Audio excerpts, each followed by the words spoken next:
varias, bueno, aquí también tenemos una a la derecha que está grabando, tuviéramos 4 o 5 cámaras. Cuando terminara esta reunión, ¿cuál de todas las cámaras que grabaron la reunión, cuál grabó la verdad? Todas. Lo que pasa es que lo hicieron desde diferentes ángulos. Uno del lado derecho, del lado izquierdo, detrás, delante, etcétera, etcétera. Incluso algunos ponen hasta una cámara arriba, ¿no? Para grabar de arriba para abajo, ¿no? Bueno, la fe en la Biblia es presentada desde diferentes ángulos. Por ejemplo, la Biblia dice que la fe es el medio a través del cual el hombre puede llegar a salvar su alma. Efesios capítulo 2, verso 8 dice: por gracia sois salvos por medio de la fe.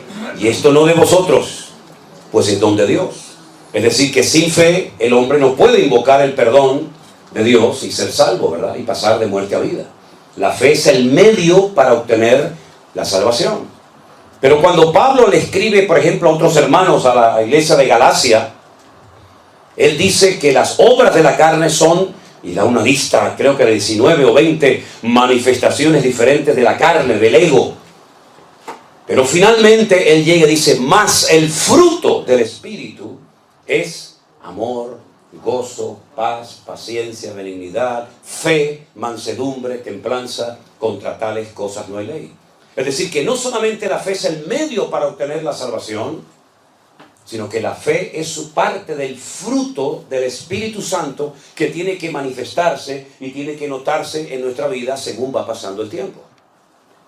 Pero es curioso que cuando le escribe a los Corintios, Pablo no utiliza el tema de la fe como el medio para la salvación o como parte del fruto de una de las características de una vida conectada con Dios, sino que él habla de un don. Él habla de 9 dones, pero uno de los que él menciona dice el don de la fe. Y yo pongo el siguiente ejemplo. Imagínense los hermanos que se fueron esta mañana a sus respectivos hogares. Bueno, tuvieron que llenar el depósito de su vehículo de gasolina hasta arriba, porque van a viajar muchos kilómetros y van a hacer muchas horas conduciendo. Y no pueden viajar con el depósito en reserva, ¿no? Sino tienen que llenarlo hasta arriba. Y probablemente durante el camino tendrán que volver a llenarlo y soltar el dinero. Ahora, si usted quiere ir de aquí a unas cuantas cuadras, tal vez con la poquita gasolina que usted tiene en este momento en su carro, en su coche, usted puede llegar sin ningún problema. Pero si usted quiere emprender un largo viaje, con esa gasolina usted no va a llegar, se va a quedar tirado en el camino. ¿Hasta dónde tú quieres llegar en tu relación con Dios? Tal vez con la fe que tienes puedes llegar de aquí a la esquina y puedes hacer alguna cosita. Pero si tú quieres adentrarte en una auténtica aventura con Dios, no te va a quedar más remedio que llenar el depósito de fe de tu corazón. Porque con la fe que tienes a lo mejor no llegas ni de aquí a la esquina. Ahora vemos en la palabra de Dios que la fe puede crecer, también menguar, y también puede ser contaminada. Pero hablemos de cómo crece la fe, ¿verdad? Porque si la Biblia dice en el versículo 6 que sin fe es imposible agradar a Dios, entonces nos conviene tener mucha fe. ¿No estamos de acuerdo, hermanos? Sin fe es imposible agradar a Dios. Por lo tanto, yo necesito saber cómo puedo tener una buena fe, robusta, firme, madura, para que cuando llegue el momento de la prueba, que llegará, mi fe no me falle y esté en óptimas condiciones. Bueno, analizando la palabra de Dios, uno se da cuenta de que la fe, tarde o temprano, para que crezca, tendrá que ser probada por el fuego, dice Pedro. La fe, aunque es más preciosa que el oro, tendrá que ser probada por el fuego de la prueba. Y entonces ves en la Biblia que prácticamente no hay ni uno de los grandes hombres de Dios que su fe no fue probada en un momento puntual de su vida. Miren, por ejemplo, la vida del patriarca Abraham. Abraham vivía en lo que sería hoy en día aproximadamente Irak. Por allí, por el Éufrates, por el Tigris, por Mesopotamia. De repente este hombre recibe un llamado del Dios vivo y verdadero diciéndole que lo deje todo. Tierra, padre, familia, que renuncie a su herencia, porque así ocurría, que lo deje todo y que se adentre al desierto a caminar, y dice que salió sin saber a dónde iba. Cuando usted salió de su casa, de su ciudad, hace unos días para poder venir a estas reuniones, usted sabía a dónde iba, ¿sí o no? Cuando usted salió esta tarde de su hogar para venir a esta reunión, usted sabía dónde tenía que ir. Pero si alguien paraba a Abraham por el desierto y le decía, ¿a dónde vas? Abraham no podía dar una respuesta coherente, decía, no lo sé.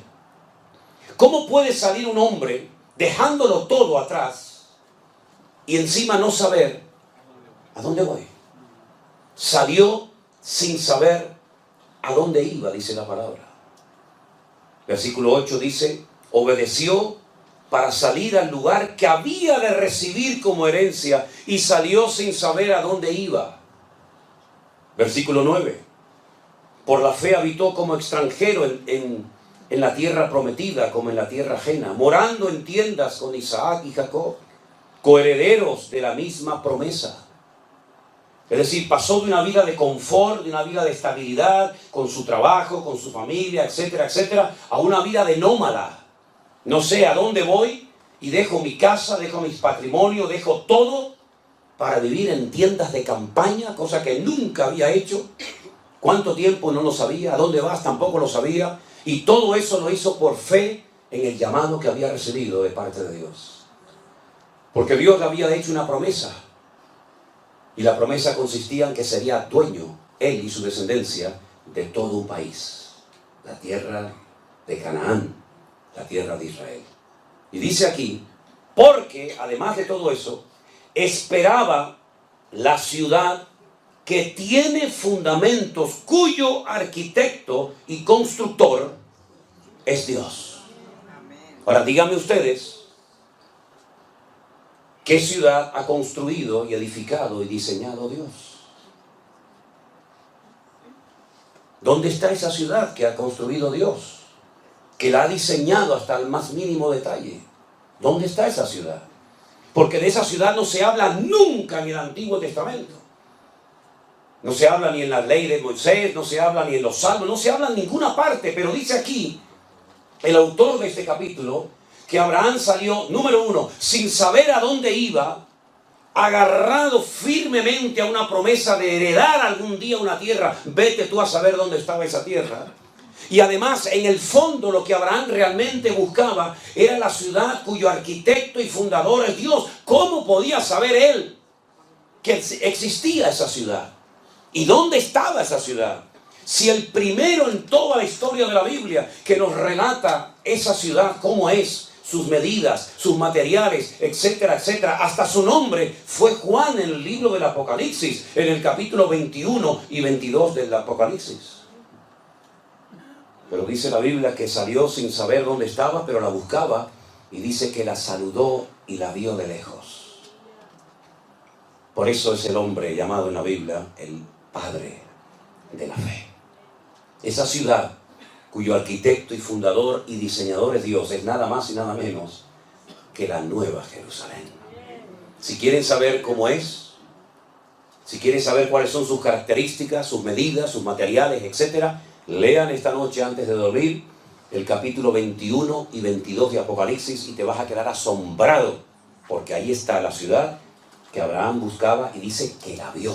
Es decir, aún antes del nacimiento de la iglesia, aún antes del nacimiento físico y terrenal del Señor Jesucristo, ya Dios había construido esa ciudad destinada en la eternidad para ti y para mí. ¿Cuántos dicen amén? Tremendo. Fíjate que un día los judíos, hablando con el Señor Jesucristo, Él habla de su eternidad y les dice, yo soy antes de Abraham. Y le dijeron, ¿cómo vas a ser tú antes de Abraham si no tienes ni 40 años? Por poner una cifra, ¿no? Si ustedes verdaderamente fueran hijos de Abraham, como le dijo el Señor a los judíos, creerían en mí, porque Él vio mis días y se gozó. Es increíble, ¿verdad? Cómo parece que estaba ya todo escrito y planificado desde antes de la fundación del mundo. Ya la Nueva Jerusalén existía antes de la creación de Adán y Eva. Ya el Señor Jesucristo sabía que moriría algún día en una cruz y aún no había sido creado Adán y Eva ni el jardín del Edén. Luego ya Dios lo que hace en su palabra es relatarnos lo que para Él ya es pasado, pero que todavía para nosotros sigue siendo un misterio y sigue siendo futuro. Por eso es muy interesante ver cómo Dios relata las cosas del futuro, que cuando te las cuenta, las lees y parecen como que ya han sucedido en el pasado lejano y distante. Cuando le dice aquel anciano a Juan en la isla de Patmos: Juan, estas multitudes que no se pueden contar, con ropas blancas, de todas las naciones, pueblos, tribus y lenguas, ¿quiénes son esta gente? ¿De dónde han salido? ¿De dónde vienen? Y Juan en aquel momento llora y le dice: yo no lo sé, Señor. Yo no sé quién es esta gente. Yo no sé de dónde han salido. Y la respuesta celestial fue: estos son los que ya han salido de la gran tribulación y no han manchado sus vestiduras, sino que se han mantenido santos y puros para el Cordero de Dios. Ya han salido de la gran tribulación, y la gran tribulación aún todavía no ha empezado. Pero el Señor te lo cuenta en futuro, lo que todavía no había, en pasado, lo que todavía no ha ocurrido. Porque ¿qué es lo que será? Dice la Biblia: lo mismo que fue. Por lo tanto, qué interesante es ver cómo Dios, me permite la expresión, Él ya vio toda la película. ¿No les ha pasado a ustedes que ya han visto, por ejemplo, ahora Cristina está viendo una serie, Fauda, que yo la he visto en internet, en Netflix, y yo ya la he visto toda, ya va por la primera temporada y yo ya voy por la cuarta? Y cuando yo la estoy viendo, y yo le digo: cuidado con este que es malo, ¿eh? Eso le enfada muchísimo a Miriam. Yo entro en la habitación y digo: ay, pero este chico la va a matar a la chica. Pero papá, por favor, pero no me cuentes la película. El Señor ya nos contó en la Biblia la película. El Señor ya nos contó la película. Él sabe cómo va a terminar todo. Por eso no tenemos que tener miedo. Mira, el mejor antídoto para la depresión, el mejor antídoto para la tristeza, ¿sabes cuál es? El libro del Apocalipsis. Ay, pero a mí me da miedo. No, a mí todo lo contrario, a mí me anima un montón el Apocalipsis, porque veo al diablo derrotado, porque veo el cielo y la tierra nueva, porque veo la venida del Señor, porque veo el milenio, porque veo el reino milenial del Señor, porque todo termina bien para la honra y la gloria del Señor. Dios nunca pierde, siempre gana todas las batallas. Aleluya. Y eso es la fe, ver las cosas que no son como si ya fuesen. Así que todo eso pasó en la vida de este hombre por la fe, dice la palabra de Dios. Pero dice algo más en el verso, por ejemplo, 4. Por la fe, Abel, ¿saben quién era Abel, verdad? Uno de los hijos de Adán y Eva. Abel ofreció a Dios más excelente sacrificio que Caín, por lo cual alcanzó testimonio de que era justo, dando Dios testimonio de sus ofrendas, y muerto, aún habla por ella. Hay gente que ha muerto, pero sus obras hablan como si estuvieran vivos todavía entre nosotros, ¿verdad? Dios había establecido un nuevo sistema, una nueva forma de acercarse a Dios, porque ya habían pecado, ya habían caído, ya habían sido expulsados del jardín del Edén, pero Dios quería seguir teniendo comunión con el hombre, pero ya no va a ser igual. Ya se acabó eso de línea directa con Dios, ahora son sacrificios de animales. Y alguien me preguntó una vez: ¿y por qué sacrificios de animales? ¿Qué tienen que ver los animales con el pecado del hombre? Bueno, Dios estableció muchas leyes en la naturaleza y muchas leyes en el reino espiritual, y una de ellas dice que sin derramamiento de sangre no hay remisión de pecados. En la sangre está la vida.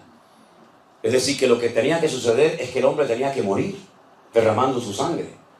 Pero si moría, ¿cómo iba después a poder vivir y experimentar el gozo de la salvación? Es imposible. Por lo tanto, el animal sustituía al pecador y le recordaba que se comportó como un animal el día que desobedeció y se desconectó de Dios, porque eso es lo que hace el hombre. El ser racional se convierte en irracional cuando peca, cuando miente, cuando roba, cuando mata, etcétera, etcétera. ¿Por qué? Porque se comporta peor que una bestia. Y el pecador, cuando quería acercarse a Dios, tenía que traer un animal, como tú te has comportado como un animal, en vez de como un ser, pues, racional, como yo te creé en un principio. Y vas a tener que poner tus manos sobre la cabeza de ese animal inocente y confesar públicamente tus pecados. Y ese animal simbólicamente va a morir en tu lugar, aunque no te va a perdonar los pecados, pero es para que recuerdes siempre que eres un pecador. Y eso pasó durante siglos y siglos y siglos. Nadie podía acercarse a Dios como nosotros hoy en día, que oramos, pedimos perdón y ya está. No, durante siglos la gente tenía que ir al templo de Jerusalén a presentar sus correspondientes sacrificios. Pero claro, no había un sacrificio que te limpiaba completamente de tus pecados, sino que continuamente tenías que ir. Y otro día, como cuando éramos católicos, no ibas al cura y te confesabas y ya te perdonaba los pecados para toda la vida. ¿Verdad que no? Yo me acuerdo que un día un cura me dio una bofetada. Me dio un sopapo un cura una vez, porque como nos obligaban a confesarnos cuando yo estaba en el colegio de curas y era monaguillo, pues me llevaba a confesar antes de poder comulgar. Antes era así. Y cuando iba al cura y le decía de aquello de Ave María Purísima, sin pecado concebida, hijo, cuénteme sus pecados. Y yo, de bromista, le digo, Padre, me confieso de mis pecados y también me confieso de los pecados que voy a hacer cuando salga de misa otra vez. Y salió del confesionario y me dio una bofetada y dice, no, sin vergüenza, no tienes vergüenza. Digo, es que voy a pecar otra vez, es que hay ahí una niña que me gusta mucho y me voy a ir con ella después cuando salga de la misa. ¿Te das cuenta?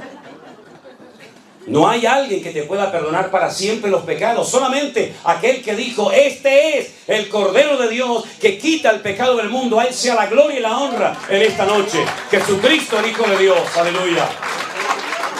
Él perdona y olvida. La pregunta es, ¿y tú te has perdonado a ti misma? Porque hay gente que Dios ya les perdonó, pero ellos siguen con la matraquilla de que soy pecador y no sé qué. Pero mira, si Dios ya no sabe lo que le estás diciendo. Dios perdona y olvida para siempre y nunca más volverá a echarte en cara tus pecados. Si te vienen esos remordimientos de conciencia, si te vienen esos malos recuerdos, no es el Señor, es el diablo que viene a acusarte de lo que Cristo ya te perdonó y eres libre completamente en el nombre del Señor, ¿verdad? Y entonces cuando Abel sabía que tenía que ir ante la presencia del Señor con un sacrificio de animales, él fue y lo hizo así, porque eso era lo que Dios había enseñado. Pero su hermano Caín no lo hizo, porque era un desobediente, era un rebelde.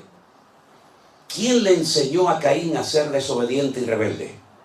¿Es que acaso tenemos que darle una clase, un curso intensivo a nuestros hijos para que se porten mal o sean desobedientes?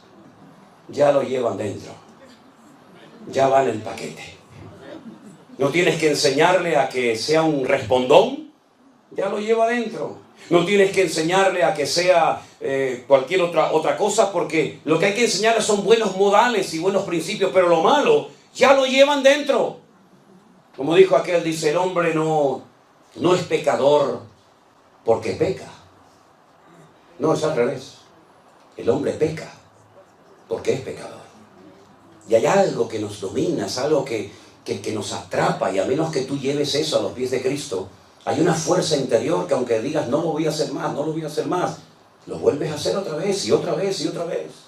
Y aunque pidas perdón, lo vuelves a hacer otra vez. Porque tú no puedes contra esa fuerza tremenda que destruye países enteros, que destruye iglesias, que destruye ministerios, que destruye familia, que destruye a la raza humana, que es el poder del pecado. Es algo real.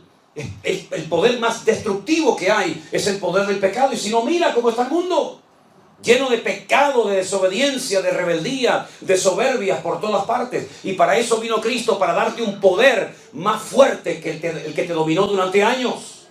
Y cuando llega Caín a la presencia del Señor, no trae una ofrenda de animales, sino un producto de la tierra. Es decir, yo me acerco a Dios. Caín no era ateo, era un desobediente. Yo me acerco a Dios a mi manera. Me da igual lo que Dios haya dicho. Dice animales, yo traigo patatas del campo.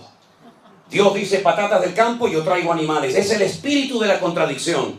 Y es la actitud del ser humano. Aquí tienes un reflejo, una fotografía de cómo es el ser humano. Obediente a Dios o rebelde a Dios. Lo ves en Caín y Abel. Lo ves en Jacob y Esaú.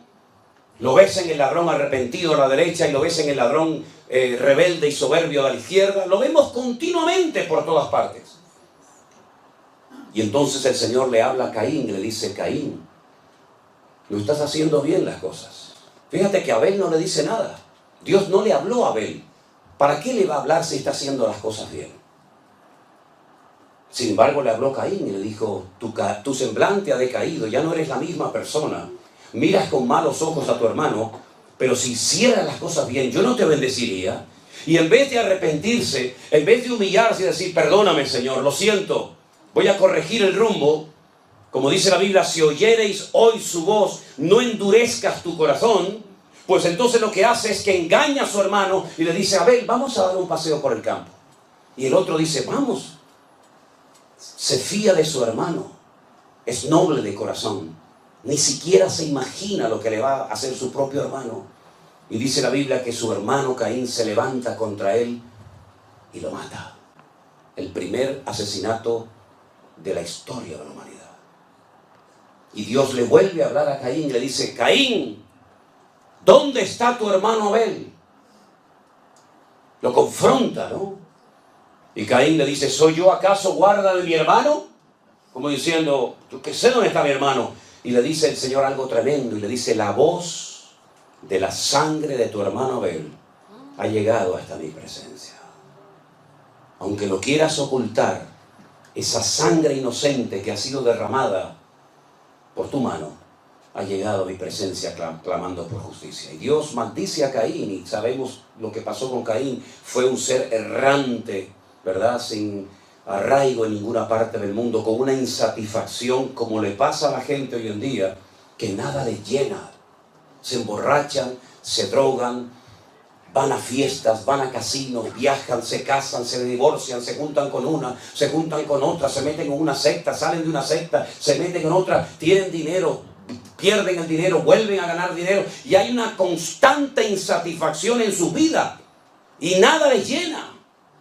Es como un hueco que nunca se termina de llenar, porque cuando una persona es desobediente y arrogante y le da las espaldas a Dios, nunca te sentirás feliz ni en paz en esta vida. Es el espíritu de Caín, el espíritu errático, el espíritu que cuando está aquí quiere estar allá, cuando está allá quiere estar aquí, cuando hace frío dice, ay, a ver si viene el calor y quiere estar el frío, cuando está navegando en alta mar quiere llegar a tierra, cuando está a tierra quiere volver a alta mar, cuando es de día anhela la noche, cuando es de noche anhela de día. Es una constante insatisfacción, y esa es la característica típica del que está fuera de la voluntad de Dios. Sin embargo, el que está en la voluntad de Dios, le da igual si hace frío o calor, le da igual si le aplauden o le critican, le da igual si tienes que predicar a unas sillas vacías o a un auditorio de miles de personas. ¿Sabes por qué? Porque ya el vacío lo llenó el Señor Jesucristo, nuestro amado y bendito Señor. Aleluya. Es así, hermano, es así.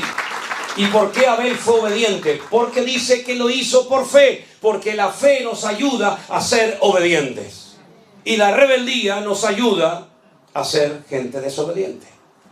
Tú tienes que elegir en esta noche qué tipo de vida, qué modelo de vida tú vas a vivir. Y otra cosa, para los que son padres y madres, lo que tú elijas, el camino de la obediencia, el camino del sometimiento al Señor, o el camino de la desobediencia y dándole las espaldas a Dios, quieras o no quieras, te pongas como te pongas, se lo vas a transmitir a tus hijos. Así que ándate con ojo. Porque no solamente los seres humanos tenemos la capacidad de transmitir nuestra genética a nuestros hijos, sino también hay una influencia espiritual sobre nuestros hijos que se transmite aunque no creas en ello. Por eso es muy importante que tú no solamente analices tus palabras, sino tu actitud. Porque puedes decir todo lo que tú quieras y puedes gritar y puedes hacerte el macho y puedes hacerte lo que tú quieras. Pero si tu vida por dentro no es igual que lo que parece ser por fuera, tú vas a transmitir tu rebeldía, tu amor al Señor, tu pasión por la obra del Señor o tu rechazo al Señor y a su palabra. Lo vas a transmitir quieras o no quieras. O es que no hemos leído en la Biblia que dice, tal la madre, tal la hija. Vemos un niño pequeño y decimos, ¿cómo se parece a su padre? Es igualito, igual de terco, de cabezón que el padre o que la madre. Y el niño tiene meses, pero ya comienza a brotar ese germen que llevamos por dentro. ¿Se acuerdan cuando el Señor Jesucristo le dijo a sus discípulos aquella frase preciosa? En el mundo tendréis aflicción, pero confiad, yo he vencido al mundo. Mi paz, dice el Señor a sus discípulos, mi paz os dejo. no como el mundo la da. Es decir, la paz que tenía Cristo, el príncipe de la paz, no se la llevó al cielo con él, sino que se la dio a Pedro, se la dio a Juan, se la dio a Santiago, y todos tenían la misma paz que tenía el Señor Jesús. Pasa el tiempo, ya tienen en su corazón la paz de Cristo, y ahora el Señor reúne a sus discípulos y les dice: quiero mandarles de 2 en 2 a todos los lugares, aldeas, pueblos y ciudades donde yo voy a ir a llevar la palabra. Cuando lleguen a una casa, si no os reciben, si no os dan hospitalidad como era en la época, lo que se tenía que hacer, vuestra paz volverá a vosotros. Pero si en una casa os dan hospedaje, os dan comida, os tratan bien, etcétera, etcétera, vuestra paz reposará sobre esa casa. Es decir, ya ellos podían transmitir la misma paz que el Señor Jesucristo les dio, porque recibían de Cristo y de ellos podían dar a los demás. Por eso cuando vas al Sermón del Monte, a las famosas bienaventuranzas, te encuentras que a los hijos de Dios se les conoce como pacificadores. Bienaventurados los hijos de Dios, porque ellos serán llamados pacificadores. ¿Qué transmites tú en tu casa?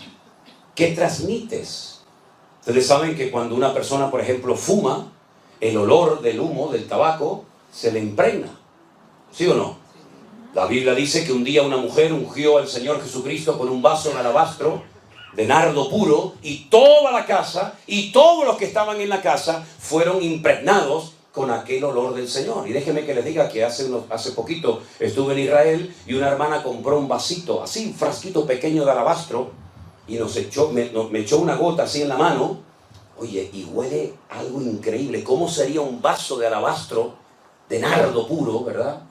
Tremendo, ¿no? Así que, amados hermanos, ¿qué es lo que transmitimos a los demás? Cuando llegas a un lugar, transmites confianza, transmites fe, transmites optimismo, transmites la presencia de Dios. ¿O qué transmites? La Biblia dice que el Señor tomó del espíritu de Moisés y se lo puso a los 70 ancianos que iban a dirigir y a llevar el pueblo, la carga del pueblo de Israel, juntamente con él. ¿Qué transmites tú cuando hablas? ¿Qué transmites tú como persona, como hombre? Si yo me marcho esta noche de aquí y yo hago así, y yo me voy, si la policía viniera dentro de un rato o dentro de unos días a este lugar y examinaran estas huellas digitales, sabrían que yo estuve aquí. Porque estas huellas digitales no las tiene nadie en el mundo. Son únicas. Nadie, jamás en la historia de la humanidad, tuvo estas huellas digitales, ni las tendrá en el futuro nadie, exactamente igual que las de ustedes. Vamos dejando nuestra marca por todas partes. Nuestra marca física y nuestra marca espiritual. Por eso cuando Pedro dijo: yo no le conozco, yo no sé quién es ese hombre, yo no quiero saber nada, yo no soy uno de sus discípulos, uno de los argumentos que esgrimió aquella jovencita fue el siguiente: tú hablas como él.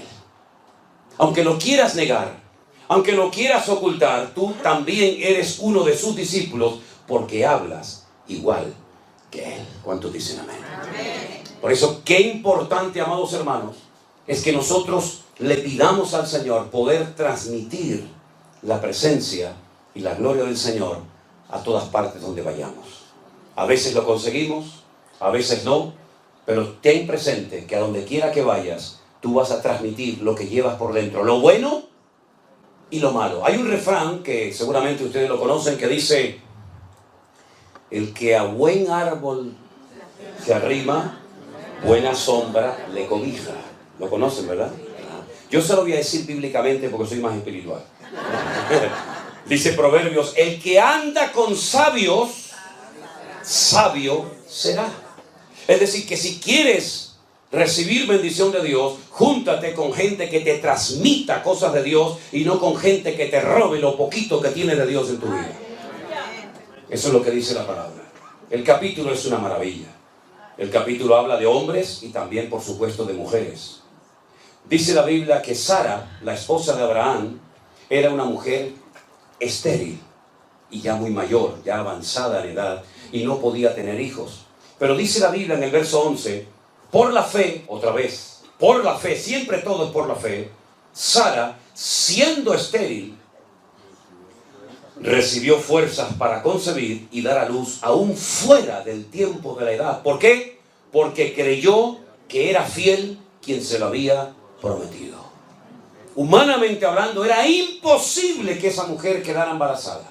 Era muy mayor, era estéril, y nunca antes de ella hay un registro histórico de una mujer que fuera sanada de esterilidad.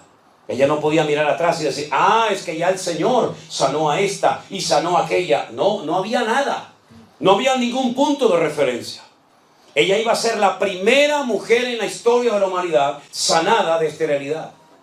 Y dice que como le creyó a Dios, recibió fuerzas y quedó embarazada.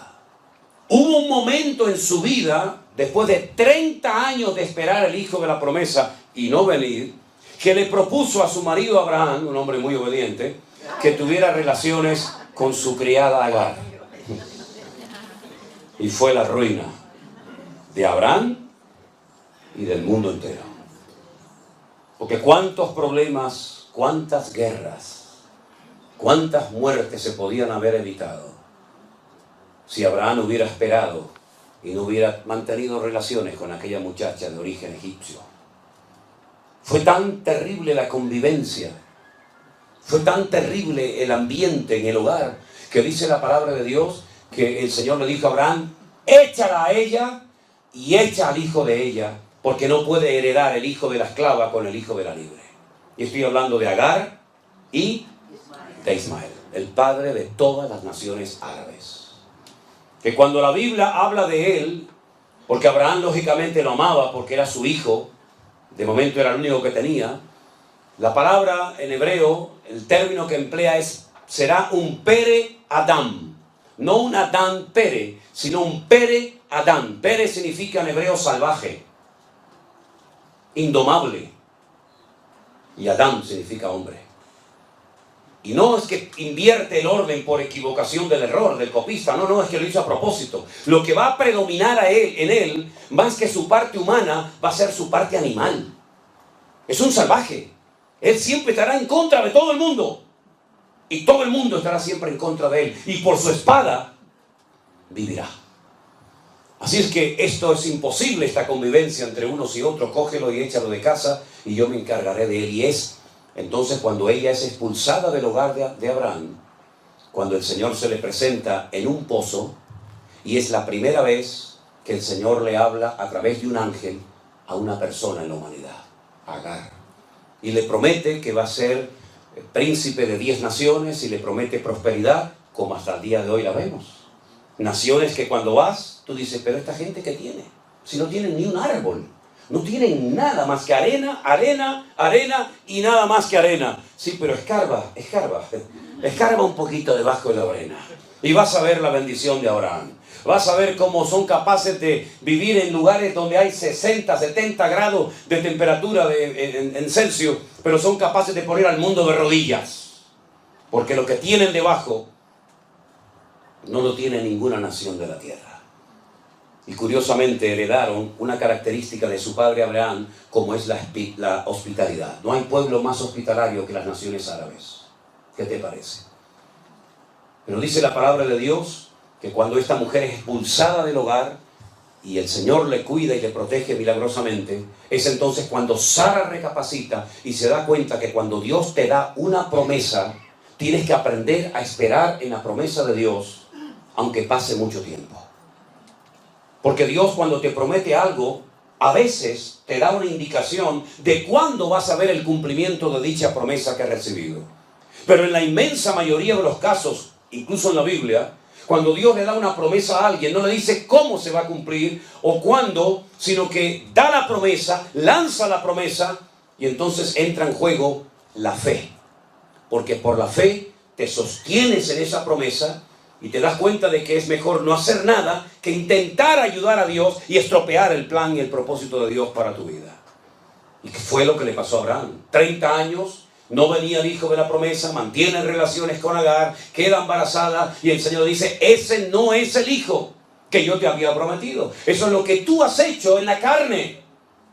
Y a veces en la carne has hecho algo que te ha salido aparentemente bien, pero a la larga te pasa la factura. Una noche de placer te puede arruinar un matrimonio de 40 años.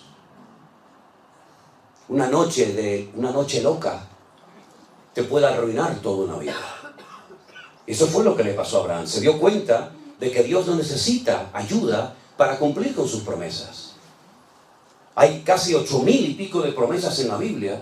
Y aquí lo que juega es el factor de la fe. Yo creo que lo que Dios me ha prometido se va a cumplir. Tal vez no será hoy, no será mañana, pero lo que Dios me ha prometido se va a cumplir. Porque todas las promesas del Señor en su palabra son sí y amén en Cristo Jesús, Señor nuestro. Por lo tanto, ¿qué hago? ¿Cuál es la actitud correcta? ¿Cuál es la actitud de un cristiano maduro? Encomienda al Señor tu camino, confía en Él y Él hará cuando lo crea conveniente. Y al final vino el hijo de la promesa. Vino Isaac. Ahora, fíjense qué curioso. Yo podría, créanme, de este capítulo podría estar hablando semanas y horas enteras, porque es un capítulo increíble. Cada versículo es un sermón. Pero fíjense que Abraham, en un momento de necesidad, desciende a Egipto. Fíjate la expresión. Cuando se va a Jerusalén se dice subir a Jerusalén. Y cuando se va a Egipto se dice descender a Jerusalén. En lo natural y también, como no, en lo espiritual.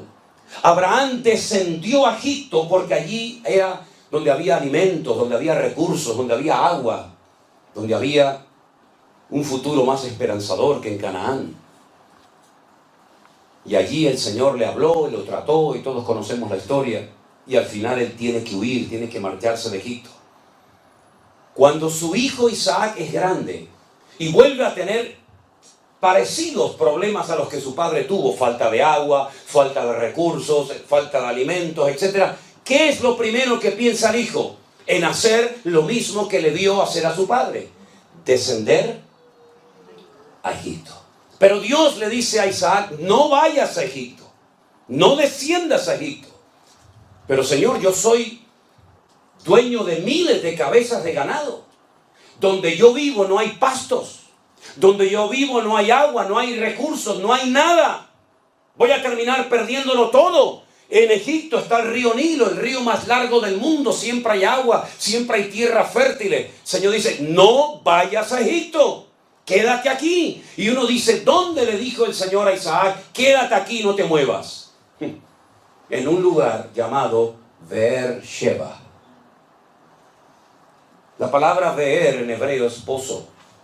Sheba es el número 7, 7. Beer-sheba, la ciudad de los 7 pozos. Algunos de ellos los había abierto su padre Abraham. Entonces dijo: bueno, pues oraremos para que salga agua de los pozos y vamos a ver qué pasa. Los filisteos venían y le echaban tierra y piedra a los pozos y se los cegaban. Y entonces él se iba a otro lugar y abría un pozo, encontraba agua y los filisteos venían y se lo cerraban. Y entonces seguía hasta que dice que llegó a un lugar llamado Rehobot, que son lugares amplios. Y entonces dice que ese año, en pleno desierto, con muy poca agua, sin recursos humanamente hablando, dice que sembró y cosechó a 100 por 1. Y uno dice: Dios mío, no es el lugar, es la actitud de mi corazón lo que marca la diferencia. No es América, no es Europa, no es África, no es aquí ni allá. Es mi fe en Dios lo que marca la diferencia. Porque puedes estar en un lugar de prosperidad y de bendición y de trabajo, pero está la bendición de Dios sobre tu corazón. Porque el lugar es lo menos importante, hermano, créame. El lugar es lo de menos. Lo importante es tu corazón y tu fe en el Señor. El rey Salomón, el sabio Salomón, llegó a escribir un día un proverbio y dijo: es mejor un bocado seco y en paz, pero con la bendición de Dios, que casa llena de provisión donde no está la bendición del Señor. Sé lo que es dormir muchos días, muchas veces en gasolineras dentro de mi coche, porque no tenía ni para pagar una habitación de un hotel o de un hostal. Sé lo que es viajar en barco y llevarme un trocito de pan mientras los demás iban al comedor a comer. Yo no podía ir. porque no tenía dinero para comprar la comida en el barco. Sé lo que es sentarme a la mesa, sin comida, con los platos vacíos, y orar: Señor, gracias por estos alimentos que tú me has provisto para hoy. Y hemos aprendido algo en todos estos años, y es que cuando uno pone su confianza en el Señor, no importa la cantidad, lo que importa es que te agarres al Señor y seas capaz de creerle a Dios. Y ese día, cuando en un pueblecito de España llamado Medina de Pomar, provincia de Burgos, nos sentamos Elena y yo, porque en aquellos tiempos nuestras hijas no habían nacido, oramos con los platos vacíos y le dimos gracias al Señor por los alimentos. Al ratito, mientras conversábamos, alguien tocó a la puerta de nuestra casa y nos trajo un dinero, sin saber ella nada, porque venía de otro lugar, con una cantidad de dinero que nos sirvió para comprar comida ese día. Y como dijo el apóstol Pablo, y yo, para la gloria de Dios, también lo puedo decir: sé vivir humildemente y sé tener abundancia. En todo y por todo he sido enseñado y entrenado por el Señor, tanto para tener abundancia como para padecer necesidad, porque todo lo puedo en Cristo que me fortalece. Y eso es lo que el Señor quiere enseñarnos a nosotros en el siglo XXI. Hay tiempos de abundancia, cuidado, porque echa más a perder la abundancia que la escasez. Es mucho más fácil recurrir a Dios en momentos de escasez que acordarte de Dios en momentos de prosperidad. Es más peligrosa la abundancia que la escasez, porque Salomón también dijo: si me das mucho, si me sobra mucho, puede ser que me termine olvidando de ti. Pero si me das poco, puede ser que termine robando y pecando contra ti. Por lo tanto, Señor, manténme de lo necesario para que no peque contra ti, ni en la abundancia ni en la escasez. Eso es una lección que no se lee en un libro, sino viviéndolo cada día en tu vida. Aleluya.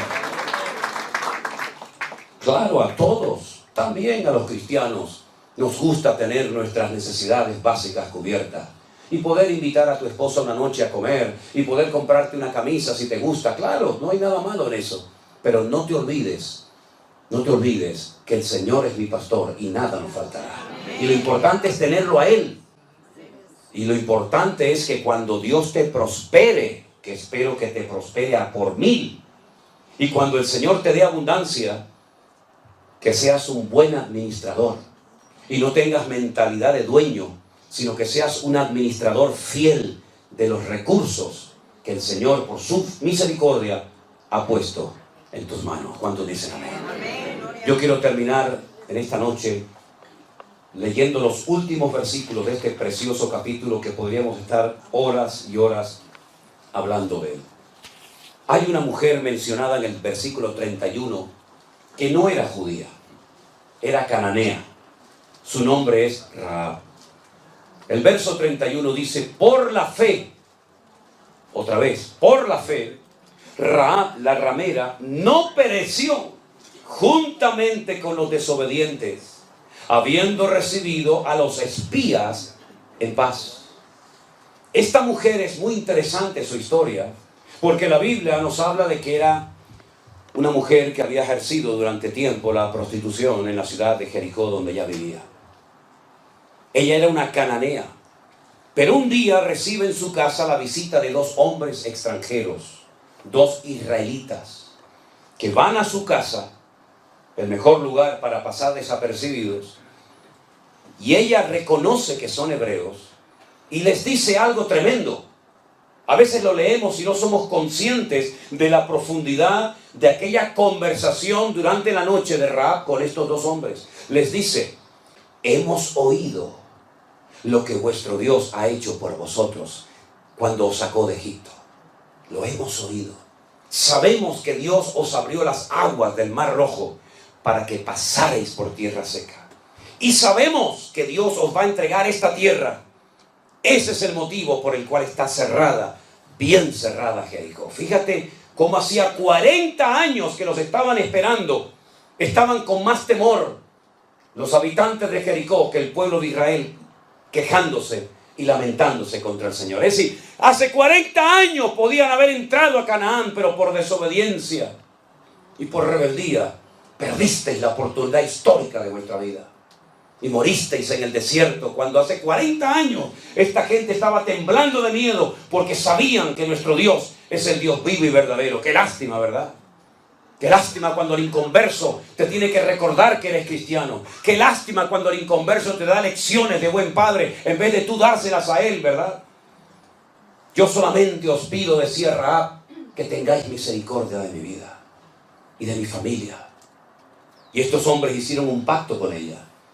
Y le dijeron, si tú no nos delatas, si tú no le vas con el cuento, con el chisme al rey, diciéndole a él que hemos estado en tu casa, te salvaremos la vida. Pero tienes que estar dentro de tu casa cuando entremos a conquistar la tierra de Jericó, la ciudad de Jericó.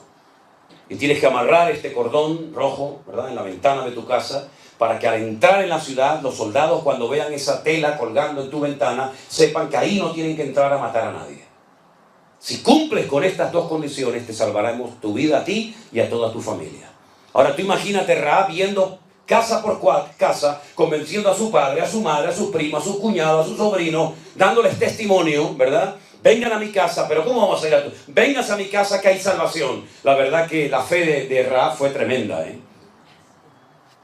Y dice la Biblia algo interesantísimo sobre su casa.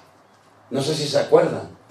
La ciudad de Jericó era como dos círculos concéntricos, uno dentro del otro.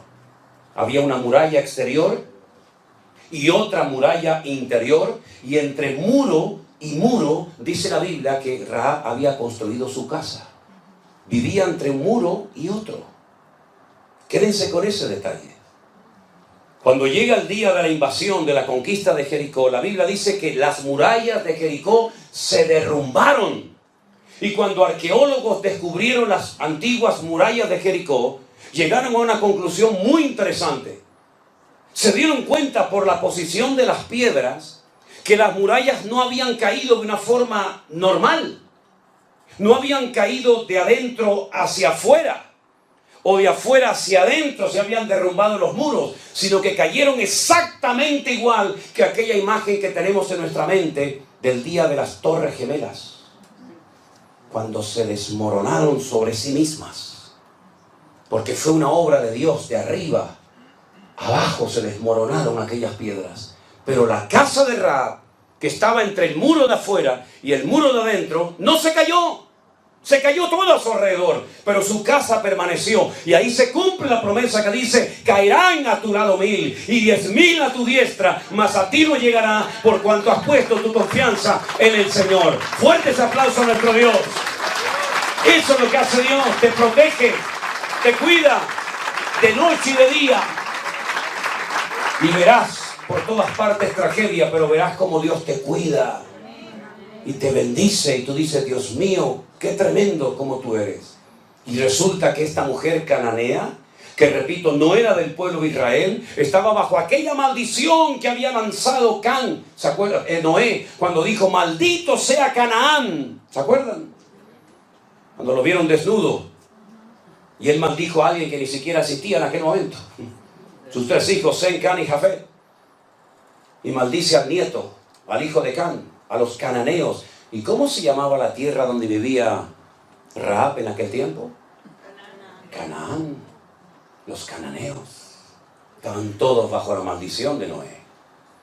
Pero ella resulta que se incorpora, se integra en la vida del pueblo de Israel y se casa con uno de los espías. ¿Sabían eso? Que se llamó Salmón. No, sino Salmón. Que esta mañana hablé de Salmón. Se casó con Salmón. Y entonces, cuando uno se convierte de verdad al Señor, las maldiciones forman parte de la historia.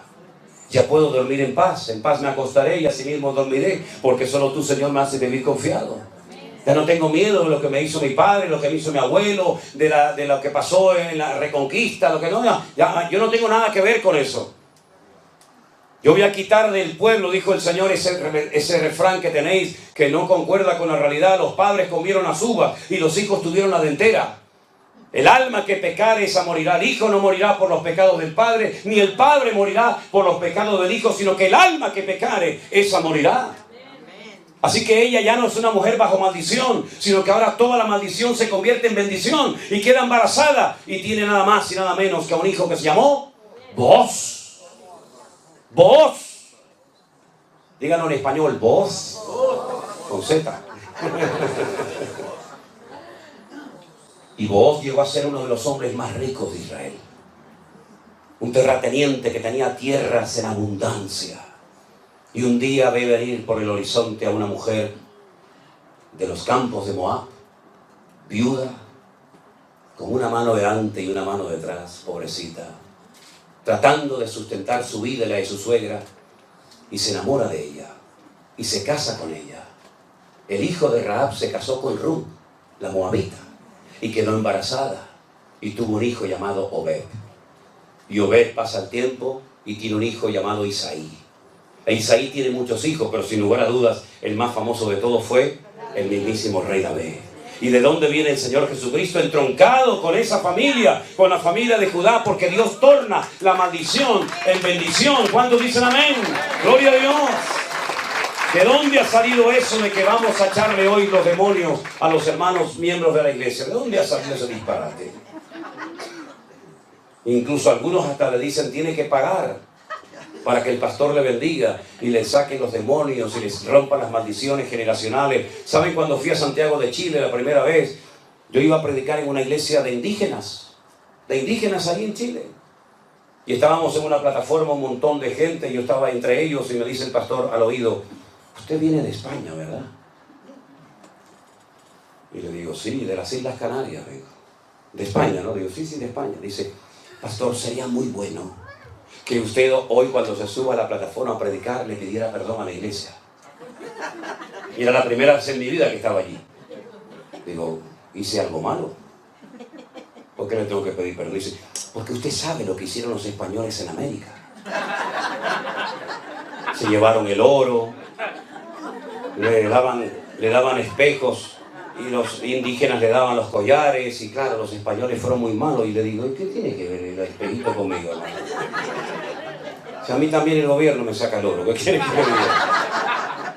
No, pero sería bueno, pastor. Entonces me subo a la plataforma y bueno, por quedar bien con este caballero, le digo, bueno, hermanos, es la primera vez en mi vida que estoy en esta iglesia, fue la última, ya nunca más fui. Quiero pedirles perdón por lo que hicieron mis antepasados españoles en América. Uy, se entró un llanto a la iglesia, empezó todo el mundo a llorar. Y yo digo, uy, ¿pero qué pasó ahora? Y lloraban los indígenas y el cacique lloraba por allí y el otro. Y entonces se sube el más viejo de todos, el más mayor, se sube a la plataforma, me da un abrazo y me dice, pastor, hoy se ha roto un odio en mi corazón contra ustedes. Y yo decía para mí, el que me tiene que pedir perdón es usted, a mí que me odia a mí, yo no lo he visto a usted en mi vida, amigo. Y tenía esa espina clavada en su corazón, ¿verdad? Hermano, dice la Biblia, de modo que si alguno está en Cristo, nueva criatura es. Las cosas viejas pasaron, y aquí todo se ha hecho nuevo, aleluya. Y conoceréis la verdad, y la verdad os hará libres. Bueno, si usted quiere pedirle perdón por lo que hicieron sus padres, pues pídele perdón. Pero, hermano, los pecados son personales. Y tal vez su padre fue un hombre malo, perverso, terrible.